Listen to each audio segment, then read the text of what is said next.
كان في ولد اسمه سيكي، كان معروف عنه انه دايما قاعد على الديسك بتاعه وبيلعب بالالعاب، وده في الوقت اللي كل الطلبه التانيين بيذاكروا بتركيز. وكان في زميلته اللي قاعده جنبه اللي اسمها رومي، في لحظه اللي هو بيطلع عدد كبير من الاستيكات من شنطته فاستغربت جدا، ما فهمتش هو بيعمل ايه بالظبط، وقربت منه وقالت له وقف اللي بيعمله ده، خصوصا ان المدرس عندهم شديد جدا وما بيعديش اي لعب في الحصه. ولكن سيكي اكتفى اللي هو يبص لها ويشاور لها اللي هي تسكت وخلاص. وبعد شويه الحياه ظهرت، سيكي كان بيرتب الاستيكات جنب بعض زي الضمنه، والمنظر شد انتباه رومي جدا، وطبعا ده كان غصب عنها، وفضلت تبص من غير ما تحس. وفجاه المدرس زعق لها علشان هي سرحانه، والصوت فزع سيكي فوقع من ايده استيكه، وكل الضمنه كانت على وشك اللي هي تقع، بس في اخر لحظه قدر يوقفها. والمفاجأة بقى ان سيكي على طول قلب الموضوع واتهم روبي اللي هي السبب، ورومي اتصدمت لان هو اللي كان غلطان من الاول. ومن اللحظة دي رومي فضلت تراقب سيكي من غير ما يحس، واكتشفت اللي هو عامل هيكل دومنا ضخم جدا من الاستيكات، وشكله كان مرهق وتعبان. ورومي ما كانتش فاهمه هو ناوي يعمل ايه بكل ده، لحد لما فجأة حست اللي هو بيحاول يعمل حاجه شبه الالعاب الناريه، وقلقت جدا وحاولت توقفه. ولكن سيكي خلاص بدأ يوقع الاستيكات، ورومي اتجمدت وهي شايفه الدومينو بيقع بسرعه رهيبه، وافتكرت الانفجار هيحصل. ولكن المفاجاه ان الالعاب الناريه دي كانت بس في خيال سيكي، ورومي ارتاحت واتنهدت ساعتها وحطت راسها على الديسك من كتر الارتياح. وفي نفس اللحظة المدرس زعق لها تاني، ولما حاولت تشتكي وتقول اللي حصل اكتشفت ان سيكي خبى كل الاستيكات اصلا، وكأن مفيش حاجة حصلت من البداية. وتاني يوم سيكي كان بيلعب لعبة كويسة على الديسك بتاعه، ورومي بصت له ولقت اللعبة بتاعت الشوجي، لحظة اللي هو راسم الرقعة بالقلم على الديسك، فافتكرت ان ده قلم بيتمسح. وسيكي بدأ يلعب واللي حواليه اتفاجئوا، ورومي نبهته ما يعملش دوشة. ولكن لحظة ان في قطعة مكسورة، واكتشفت اللي هو بيلعب ضد نفسه باستخدام قطعه هو، فافتكرت اللي هو اصلا مش فاهم قواعد اللعبة. وفجأة سيكي حط تاج على واحدة من القطع، ورومي فهمت اللي هو قتل الملك واستولى على العرش، فاحترت اكتر. وبعدها خلى باقي القطع التابعة ليه تتحول لاعداء، وفضولها زاد وما كانتش عارفة هو ناوي يعمل ايه. وفجأة سيكي فعل فخ على الرقعة، ورومي اتفاجئت لما اكتشفت اللي هو معدل ديسكو مخصوص علشان اللعبة دي، وهو ابتسم ابتسامة ماكرة، والقطع اللي كانت أعداء اتحولت لحلفاء. وبعدها الملك جري وهرب، وباقي القطع اتحصرت، ورومي ركزت جدا وحست اللي هي عايزة تنقذ الملك، فقصفت الاستيكة على واحدة من القطع فوقعت من الشباك. وسيكي غضب جدا لان هي كده بوظت لعبته. وفي اليوم اللي بعده رومي افتكرت ان سيكي بينسخ نوتس، ولكن طلع اللي هو بينظف الديسك بتاعه بحتة قماش، وفهمت ان الديسك ده مهم جدا عنده، ده المكان اللي بيلعب فيه وبيعمل كل افكاره. وفجأة طلع عدة تنظيف كاملة وبدأ يلمع الديسك، ورومي افتكرت اللي هو بيشيل خدوش، ولكن فجأة بدأ يحك بقوة، وفتفيت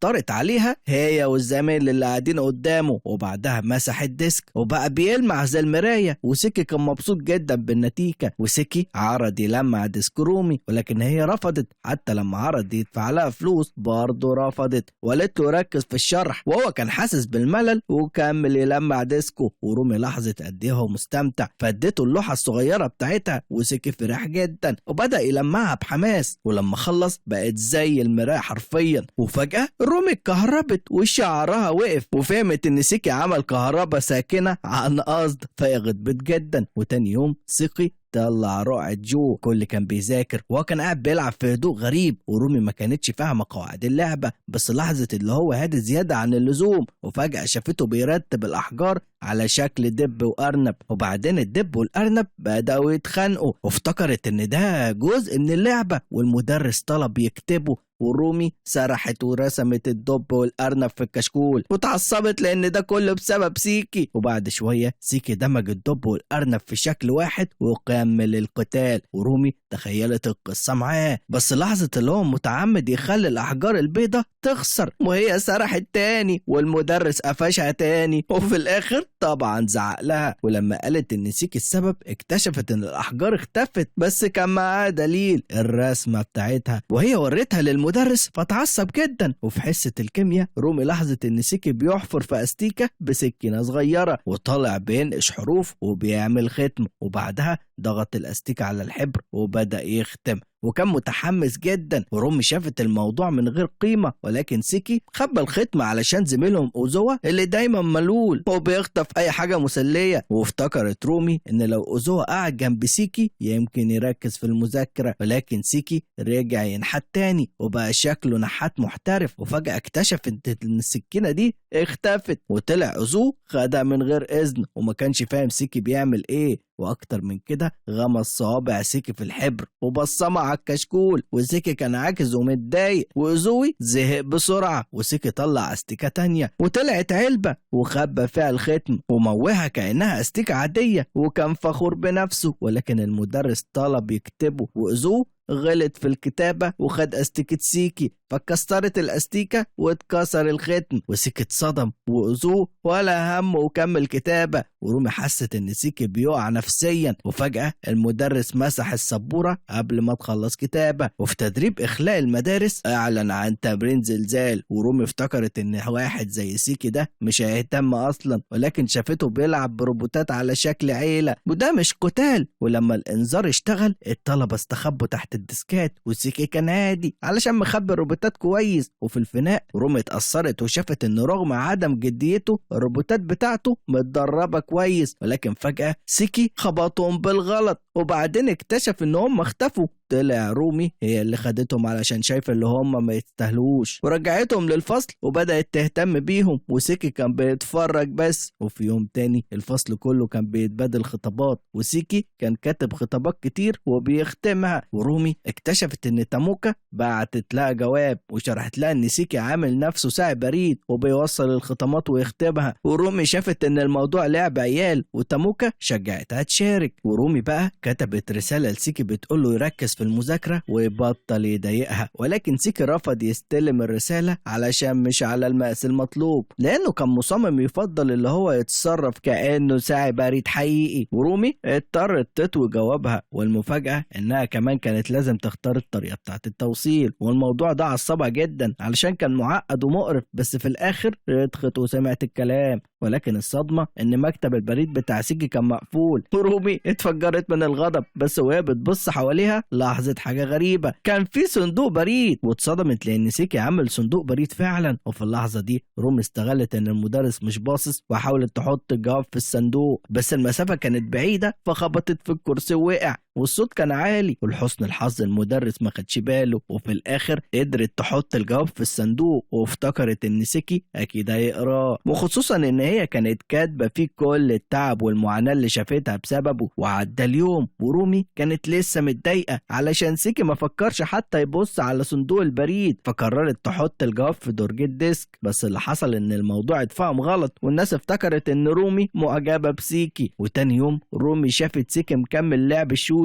وده طمنها شوية لأنها قالت لنفسها إنها خلاص مش هتنجذب للعبة دي تاني. بس فجأة شافته بيستخدم قطعة واحدة قدام جيش كامل من القطع، واتلخبطت وما فهمتش هو بيعمل ايه. موسيكي استخدم قطعة سماها الأميرة، وده صدم رومي لأن مفيش قطع بالاسم ده في الشوجي. حط الأميرة مع الجندي وهما بيجروا ورا بعض، والملك حاول يلحقهم، والمشهد كان قصة حب. الأميرة والجندي حبوا بعض، ولكن القصر وقف قصادهم فاضطروا يهربوا سوا. وقلب رومي بدأ يدق وحست بمشاعر رومانسية غريبة، وفضلت مستنية تشوف النهاية. ولكن فجأة سيكي هجم الجندي وجرحه، والأميرة وقفت قدامه وحمته، وفي الآخر بقى زوج وزوجة، وادت الجندي قوة يهجم بيها على العدو. بس بعدها الأميرة اتأثرت والعدو بدأ يعذب الجندي، ورومي اتكسرت من جواها وما قدرتش تكمل فرجة. وفجأة شافت قطعة تحت رجليها، طلعت ابو الجندي. افتكرت اللي هو اتغسل من دماغه وبيحارب ابنه، ورومي قررت ترجعه ينقذ ابنه، ولكن سيكي سد عليها الطريق بالكتاب، وهي اتعصبت علشان كانت عايزه تنقذ الجندي. وفجأة المدرس طلب من سيكي يقرا الدرس، ورومي افتكرت ان دي فرصتها، ولكن سيكي كان محضر نفسه كويس وعامل حيط من القطع. ومع ذلك رومي ما استسلمتش، رمت القطعه وكسرت الحيط واتنقذ الجندي والاميره. ورومي فرحت جدا بس سيكي وقف محتار مش عارف يقرا من انهي صفحة، ورومي اضطرت تفكره. وتاني يوم رومي شافت سيكي وهو بيعمل حاجة غريبة،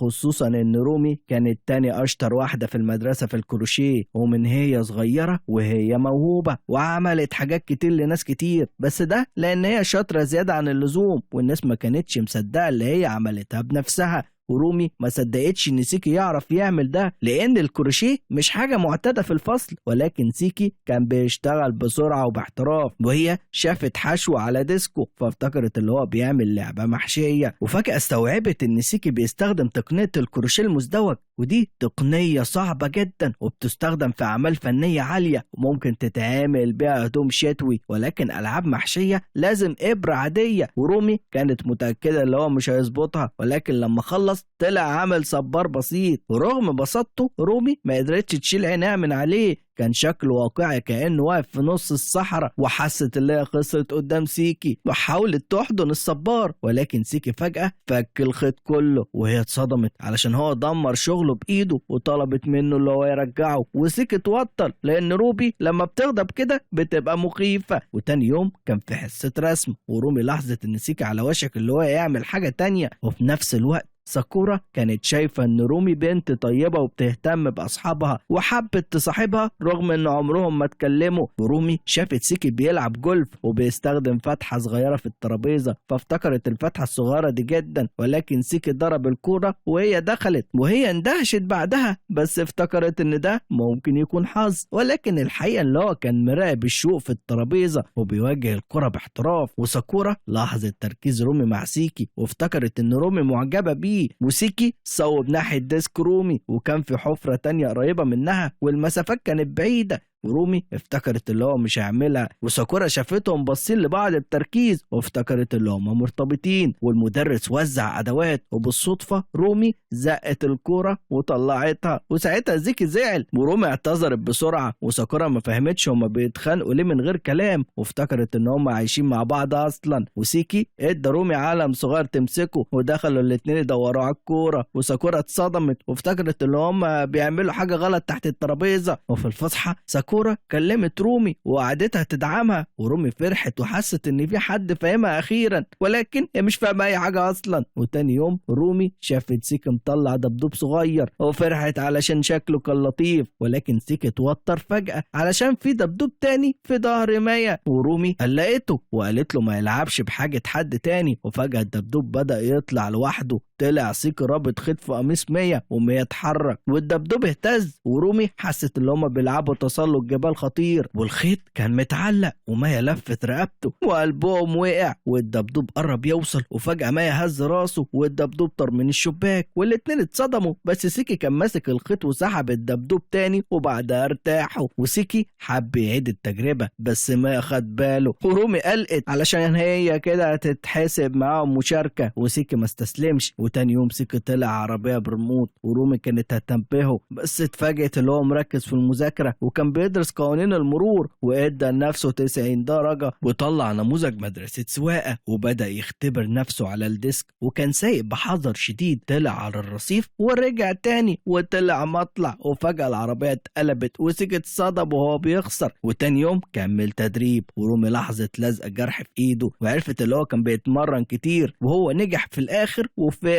وطلع لنفسه رخصة سواقة. انا مش عارف ايه الواد ده ممكن كده يخلي نفسه رئيس الجمهورية عادي، وممكن يخش يتفرج عليا ويعمل لايك. بالمناسبة يا شباب، يا ترى عملتوا لي لايك على الفيديو ده؟ يا ريت لو عجبكم الفيديو تعملوا لايك ليه وتوصلونا ل1000 لايك بقى، ويا سلام بقى لو تشتركوا في القناة وتفعلوا زر الجرس علشان يوصل لكم كل جديد من فيديوهاتنا. واسف اني طولت عليكم، ويلا نكمل. رومي اتحمست وقالت اللي هي عايزة رخصة زيه، والمدرس ناداها، وسيكي اتلخبط وطلب من رومي اللي هي تساعده ووعدها برخصة، وهي فرحت بس قالت له لأ علشان لازم تنجح الأول، وسيكي اتصدم. وبعدها كان في درس إسعافات أولية في حمام السباحة، ورومي لاحظت إن سيكي مش مهتم، ولكن شافت عيلة الروبوتات هناك وهي استغربت بس ضحكت علشان الروبوتات كانت مركزة أكتر من سيكي نفسه. وبعد ما المدرس خلص المدرس سمح لهم يستخدموا حمام السباحة والكل طبعا فرح جدا، فالطلبة كلهم نطوا في حمام السباحة. أما رومي فكانت بتدور على سيكي وشافته بيلعب وبيهزر وهو مبسوط، وده خايب أملها جدا لأنه سايب عيلة الروبوتات ومش مهتم بيهم خالص. ورومي كانت شايفة إن السباحة مكافأة للي تعب واجتهد، علشان كده حست إن سيكا ما يستاهلش المكافأة دي وقررت تشوف مكان آمن تحط في الروبوتات. ولحسن الحظ لقت مكان مريح ليهم. وبعد كده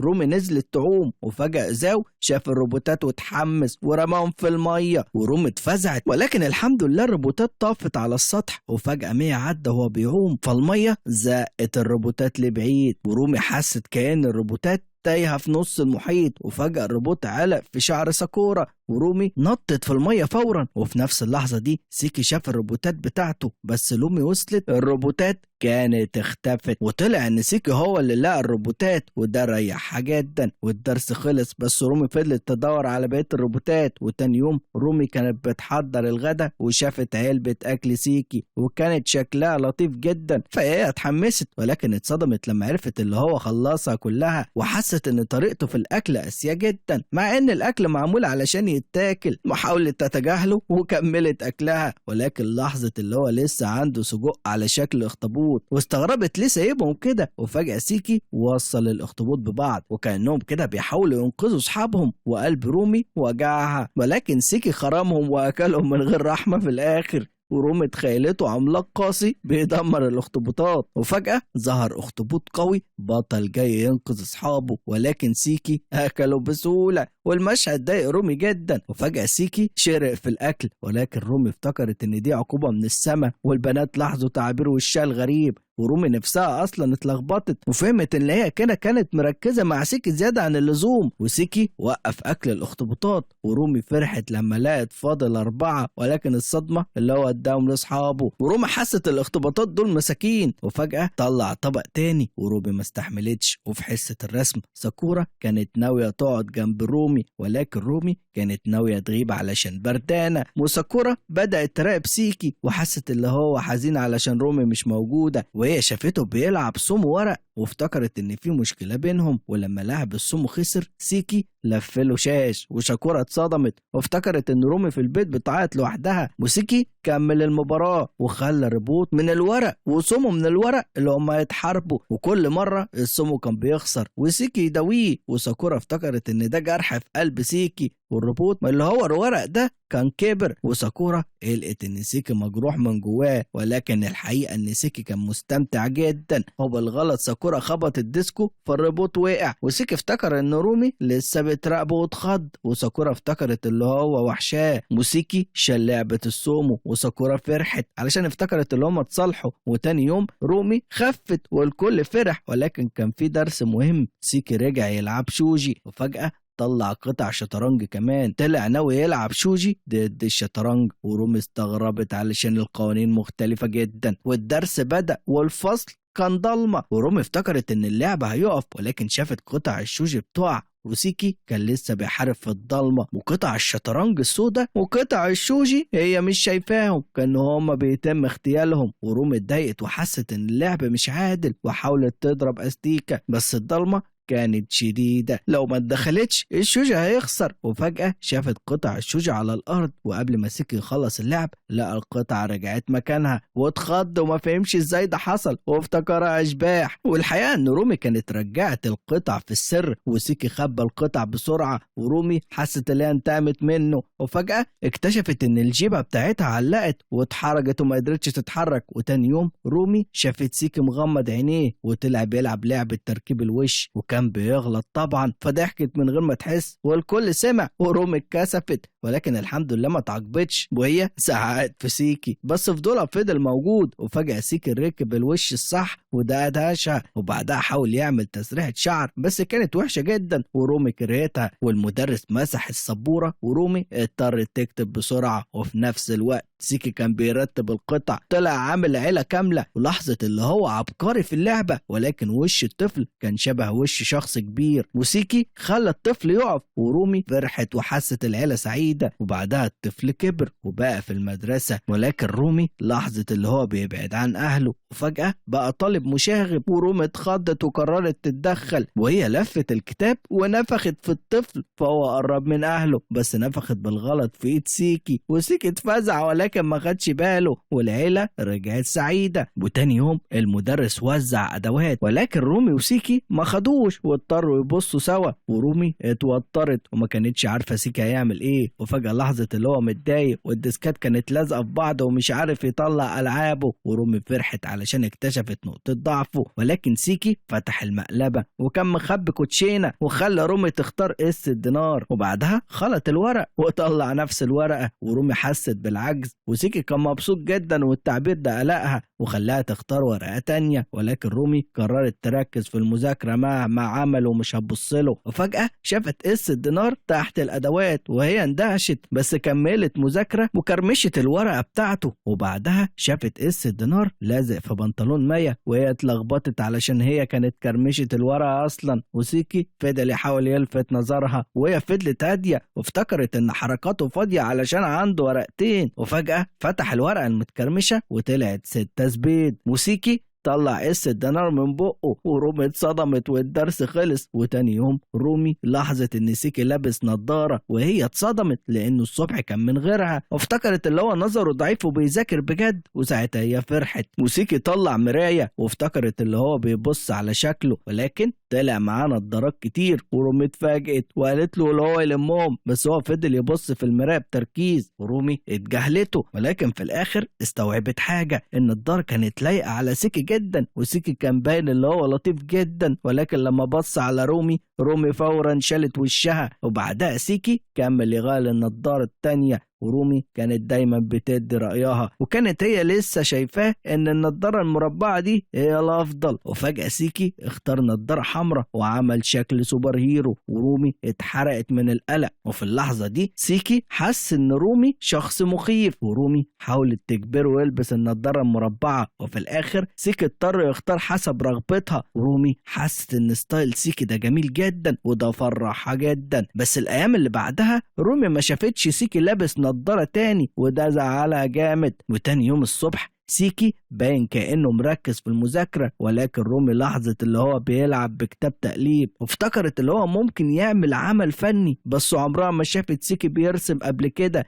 وده خلى فضولها يزيد. ورومي افتكرت اللي هو فنان وموهوب، ولكن هي شافته بيكتب. ورومي افتكرت اللي هو بيكتب كلمات أغاني لأن الكتاب بيتقلب بسرعة ومش هيتشاف الكلام. وفجأة رومي لاحظت اللي هو كتب على كل صفحة، وده تعبها جدا لأن هي حست المهمة صعبة، بس قررت تركز في مذاكرتها. وبعد ما خلص الكتابة سيكي استخدم مسجل صوت وسجل صوته، وده فاجئ رومي جدا وحست ان سيكي شبه ممثل اصوات للانمي، والانمي محتاج تغيير صور كتير، بس سيكي بيرسم في كتاب واحد بس. ورومي فهمت ان الشغل ده صعب جدا وان سيكي بيحاول يعمل منتج انمي. وفي اللحظة دي رومي حست ان سيكي شكله محترف جدا. واخيرا سيكي خلص وقت الغدا ورومي فضولها زاد، وفي السر بصت على كتاب التقليب ولاحظت اللي هو حط مؤثرات صوتيه زي خطوط وعصافير، وده فاجئها جدا. وفجأة رومي سمعت غناء ولحسن الحظ ما كانش صوت سيكي، ورومي حست ان كل حاجه واقعيه جدا وده خلاها متحمسه. بس في اخر التسجيل كان اعلان لمحل موديل وده فاجئها اكتر، وطلع ان سيكي طلب من صاحب المحل يسجل الاعلان قبل كده. تاني يوم الصبح رومي راحت عند المدرس والمدرس قال لها ان مستواها في الدراسه بقى في النازل، وده صدمها. ورومي فهمت ان السبب كان سيكي، ولكن لو قالت للمدرس على اللي عمله سيكي هيكون موقفها صعب معاه. وفجأة رومي سمعت ان المدرس هيشيك على الشنط، وفهمت انه لو لقى العاب سيكي هيخليه يركز اكتر في المذاكره وهي هتقدر تركز هي كمان. ورومي فرحت جدا وفجأة شافت سيكي طلع عيلة الروبوتات وكان معاه شنط ليهم، ورومي افتكرت ان العيلة عايزة تروح نزهة بس افتكرت ان المدرس ممكن يشوف الروبوتات وكمان يرميهم، وده قلقها جدا. وفي اللحظة دي المدرس اعلن ان ده وقت اللي هو يشيك على الشنط، والكل اتفاجئ. ورومي نصحت سيكي يخبي الروبوتات بسرعة، ولكن فجأة سيكي خلاهم يطلعوا شنطهم علشان تتشيك، وده خلى رومي متوترة جدا لان المدرس قرب جدا. وفجأة سيكي طلع صندوق ورمى الحاجات اللي محتاج يخبيها من الشباك، بس رومي لاحظت ان الروبوتات لسه موجودة وافتكرت ان الوقت خلص خلاص. واثناء ما سيكي بيفكر خبى الروبوتات في علبة الغدا، ولكن رومي لاحظت ان لسه فاضل روبوت واحد. ورومي افتكرت ان سيكي ممكن يتقبض عليه، بس فجأة لما المدرس سيك شنطة سيكي كل حاجة كانت تمام، والروبوتات كانت مستخبية ورا الكرسي، وسيكي في الآخر كان في أمان. ولما المدرس شيك على الشنطة بتاعت رومي لقى فيها السي دي بتاع موسيقى، لأن هي كانت مستلفاه من تاموكا. وسيكي اتصدم ورومي زعلت جدا. وفي الآخر المدرس صدر السي دي بتاع رومي واضطر يكتبوا تقرير عن نفسه، وده زعلها أكتر فتعصبت على سيكي. وبالليل أمها أعلنت إن المدرس هيجي البيت، وده صدم رومي جدا. تفتكروا إيه اللي هيحصل بعد كده؟ يا ترى رومي هتقدر تتخلص من سيطرة سيكي عليها، ولا شرارة الحب هتشتعل ما بينهم؟ كل ده هنعرفه في القسم اللي جاي. فلو عايزين تكونوا أول ناس تشوفوا القسم اللي هينزل، يا ريت تشتركوا في القناة وتفعلوا زر الجرس. وأنا لو لقيت الفيديو ده وصل أكتر من 2000 لايك أنا هنزل الفيديو التاني فورا. فلو حابين اللي انتوا تساعدوا فممكن تعملوا لايك للفيديو وكومنت برأيكم. وزي ما انتوا عارفين اللي عايز اللي احنا نلخص له انمي معين يكتب لنا في الكومنتات، والانمي ده كان من اقتراحاتكم برضو. وانا كده وفيت بوعد ليكم، وشكرا ليكم ومع السلامة.